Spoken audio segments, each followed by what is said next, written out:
लोक प्रॉपर्टीमध्ये इन्व्हेस्टमेंट करतात शहरामध्ये. कोणी फ्लॅट घेतं, कोणी दुकान घेतं. गावाकडे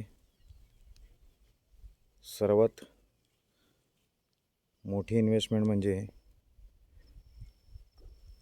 आपली स्वतःची शेतात पाडलेली बांधलेली विहीर. म्हणतात प्रॉपर्टीची किंमत वाढतच जाते. पैशाच्या स्वरूपात आपण त्याची किंमत ठरवतो, परंतु विहिरीची किंमत पैशाच्या स्वरूपात ठरवता येत नाही. 40-30-35 वर्षापूर्वी बांधलेली विहीर आजही तितकीच भक्कम आणि तितकीच सुस्थितीत आहे. पायऱ्या जिथपर्यंत तिथपर्यंत पाणी हिचं तुडुंब भरलेलं आहे.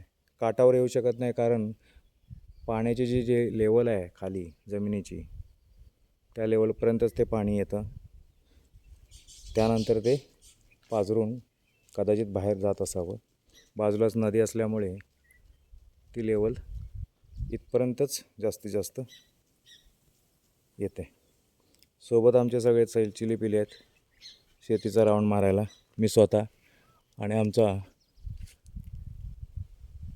शिरो राखणदार ही सोबत आहे.